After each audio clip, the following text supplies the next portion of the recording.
et bienvenue et bonjour Général Friedling. Bonjour, monsieur. Merci d'être avec nous.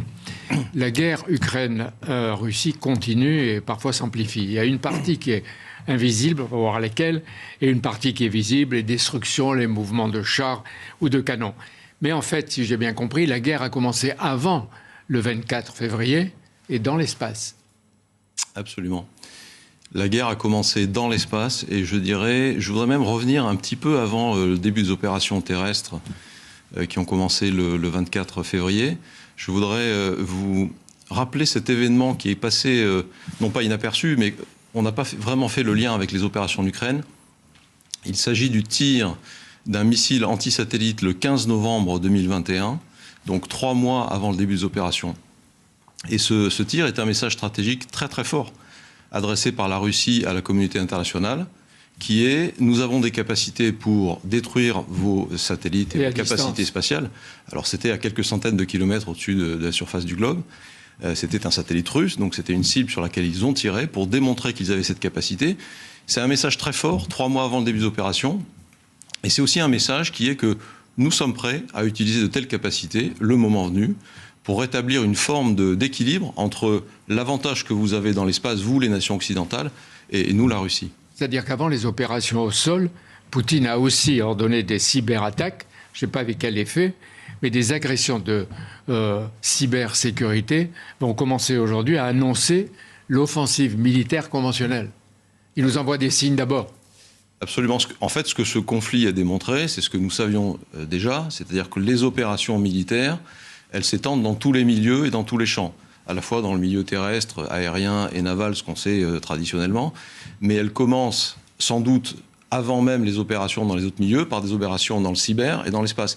Et c'est ce qui s'est passé en Ukraine.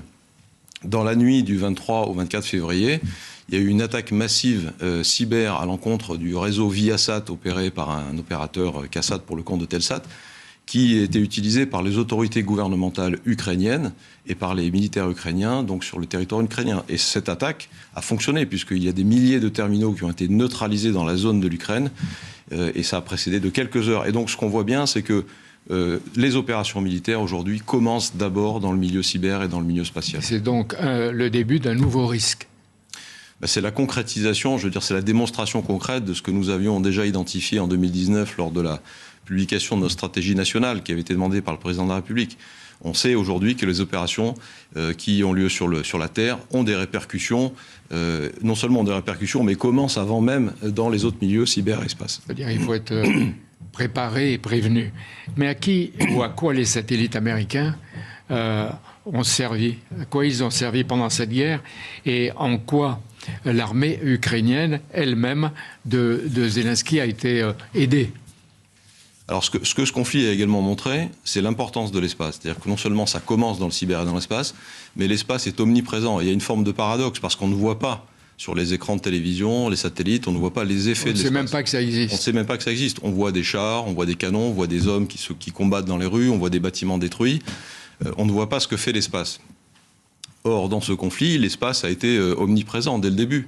On constate des brouillages massifs dans toute la zone du conflit et jusqu'à la Baltique, des signaux GPS en permanence, en permanence pour empêcher qui ont des répercussions d'ailleurs sur les activités civiles, aéronautiques notamment.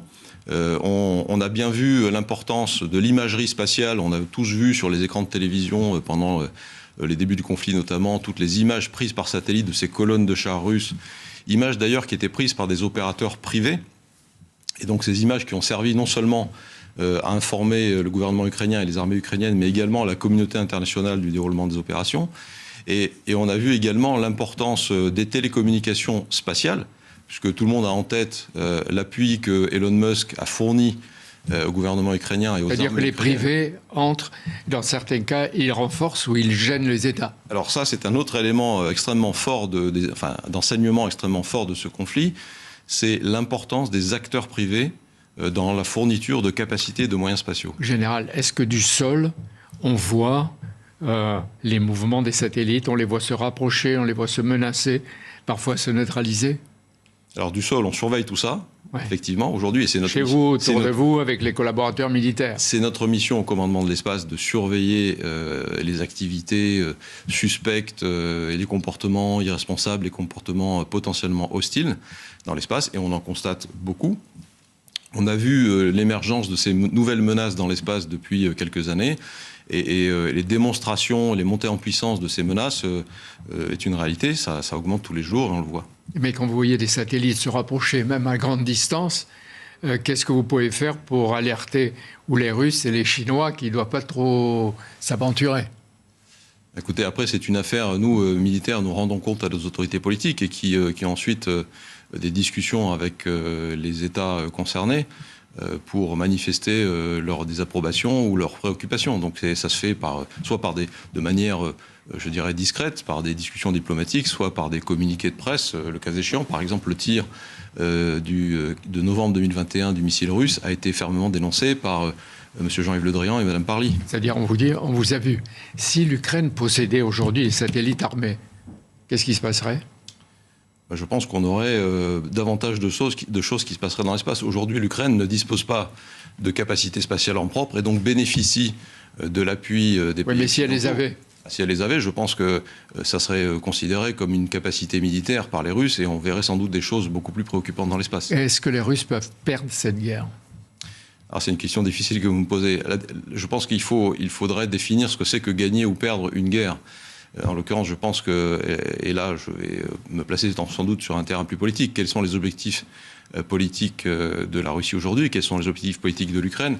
Je pense que la Russie va renoncer sans doute à ses objectifs initiaux qui étaient l'annexion totale de l'Ukraine. Ils ne sont pas à Kiev, le gouvernement ukrainien est toujours en place, c'est une forme de victoire politique.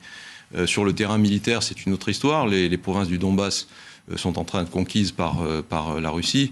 Et donc, on va sans doute arriver à une forme de statu quo. Et ensuite, une discussion politique pourra s'installer, mais qui prendra sans doute beaucoup de temps. À travers ce que vous dites, Général Friedling, cette guerre marque une nouvelle étape, semble-t-il, dans la militarisation de l'espace. Avec peut-être déjà ou un jour des satellites tueurs, qu'ils soient grands ou petits. Ou est-ce qu'on n'ose pas le dire ? Encore une fois, ces menaces de satellites tueurs ou de satellites capables, on a vu des démonstrations également récentes menées par d'autres pays compétiteurs stratégiques de capacité de neutralisation de satellites. Lorsque vous êtes capable d'attraper un satellite de manière qui n'est pas coopérative, qui ne coopère pas au rapprochement d'un autre satellite, que vous êtes capable de l'approcher à 36 000 km de la Terre, de l'attraper et de le tirer jusqu'à une orbite dite cimetière où il ne peut plus réaliser sa mission. C'est-à-dire quelle hauteur par rapport à la planète ? Quelques centaines de kilomètres. Alors là, on est à 36 000 km à peu près de la Terre, sur l'orbite géostationnaire. Et lorsque vous attrapez un satellite sur cette orbite-là et que vous le tirez, en quelque sorte, vous le remorquez en quelque sorte jusqu'à l'orbite cimetière, eh bien vous le neutralisez et c'est une forme de... Et il y a beaucoup de satellites dans le cimetière ? Alors, il y a des satellites qui sont mis sur ces orbites cimetières intentionnellement, parce qu'ils ont terminé leur mission et ils ne sont plus capables de la remplir. Mais là, en l'occurrence, on a une démonstration très récente d'une action qui était une action dite de démonstration technologique, mais qui a des applications militaires évidentes. Au passage, il faut protéger les satellites d'observation et de communication dont nous dépendons dans la vie de tous les jours. Et j'ai envie de dire, s'il y a une panne ou une destruction, qu'est-ce qui se passe ? On est fichus. Pour tout ce que l'on fait dans la vie de tous les jours. Alors, oui, alors là, vous faites référence à l'importance de l'espace pour la vie quotidienne des Français. Dans le meilleur des cas. C'est encore un sujet qui est très méconnu et qui mérite d'être rappelé régulièrement. C'est l'importance de l'espace pour notre mode de vie, pour notre économie. Je rappelle sans cesse que 10% du PIB de l'Union européenne dépend des services de navigation offerts par la constellation Galileo et la constellation GPS. Quand vous dites constellation, c'est une grappe. C'est un ensemble de satellites qui couvrent l'ensemble du globe. Autrement dit, jusqu'ici, les guerres avaient lieu sur Terre, sur mer, sous les océans, et maintenant il faut tenir compte, en plus de l'air, de l'espace. Et donc les guerres risquent, si elles se déclenchent d'une manière vraiment agressive, ces guerres risquent d'être totales. Ce qui c'est encore beaucoup plus dangereux pour nous tous. Oui, c'est ce que nous, militaires, nous appelons les opérations, c'est une réalité, les opérations multimilieux, multichamps. Un milieu, qu'est-ce que c'est ? C'est le milieu aérien, terrestre, naval, cyber et espace. Il y a 5 milieux. Et le champ, c'est le champ informationnel, la guerre de l'information, par exemple. Et vous savez, à ce sujet, le président de la République a eu des mots très forts lors de la réunion ministérielle de l'espace en février à Toulouse, où il a dit la chose suivante: sans maîtrise de l'espace, il n'y a pas de maîtrise de notre souveraineté et il n'y a pas de maîtrise de notre capacité militaire. Oui, mais est-ce qu'on a les moyens, les sommes, justement pour cette souveraineté militaire, spatiale, stratégique de la France, aujourd'hui? Alors, vous savez du cinéma. Vous savez que la présidence française de l'Union européenne a été placée sous le signe de la souveraineté européenne. Et lorsque le président a prononcé cette phrase, il s'inscrivait pleinement dans cette logique-là, souveraineté européenne. Et la souveraineté de la France et l'impulsion que la France a donnée dans ce domaine s'inscrit pleinement dans cette logique-là. Je lis qu'en février va avoir lieu à Paris des assises dites du New Space. D'abord, qu'est-ce que c'est et qui ça concerne? Alors, les assises du New Space, c'est le 7 et 8 février à la Station F à Paris. Station F qui est un lieu emblématique, vous le savez, de l'innovation, des startups. Et alors, qu'est-ce que c'est que le New Space? Le New Space, c'est ce phénomène alors, il n'y a pas de old space et de new space, mais c'est un mot qui vient des États-Unis pour décrire l'émergence de nouveaux acteurs dans le domaine spatial, des acteurs qu'on appelle communément les startups, mais qui peuvent être aussi des petites entreprises et qui deviennent des acteurs extrêmement importants et qui favorisent l'innovation. Alors tout le monde participe au New Space, nos acteurs industriels traditionnels, et nous en avons de magnifiques en France, Thales, Airbus. Mais pour les startups, est-ce que c'est une économie rentable à terme? Ben ça, c'est une grande question. On pense qu'aujourd'hui, vous savez, l'espace vit un bouleversement extraordinaire. L'espace entre dans une nouvelle ère. Et donc, vous avez l'exploration spatiale qui prend une nouvelle dimension, le tourisme spatial, l'exploitation des corps célestes, des ressources minières. Tous ces secteurs d'activité vont générer des revenus. Il y a un marché de la surveillance de l'espace qui est en train d'émerger.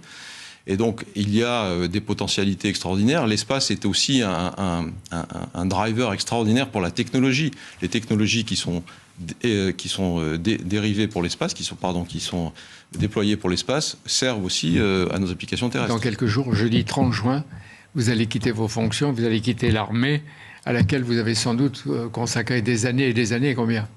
36 ans. 36 ans. Oui. D'abord pilote de chasse. Oui. Alors, j'ai eu le bonheur de servir 36 ans dans l'armée de l'air et de l'espace. J'en suis extrêmement honoré, très fier. Ça m'a donné beaucoup de satisfaction, beaucoup de joie. Et j'ai aujourd'hui choisi d'avoir une deuxième vie.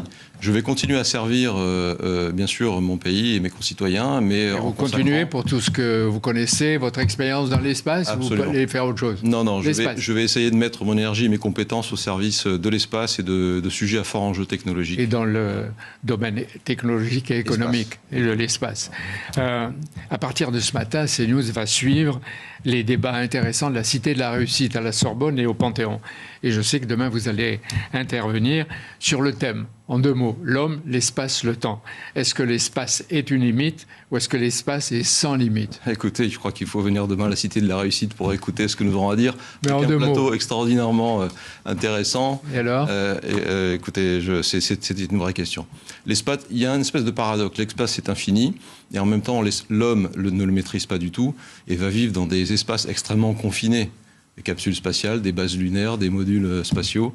Et donc, vous voyez, ne serait-ce que ça. Et quand on met là-dessus la dimension temporelle, le temps, et là, vous êtes dans une forme de vertige qui est extrêmement intéressant sur le plan technique et sur le plan philosophique. Mais on en reparlera peut-être un jour plus tranquillement et plus longuement. En tout cas, merci, Général Finding.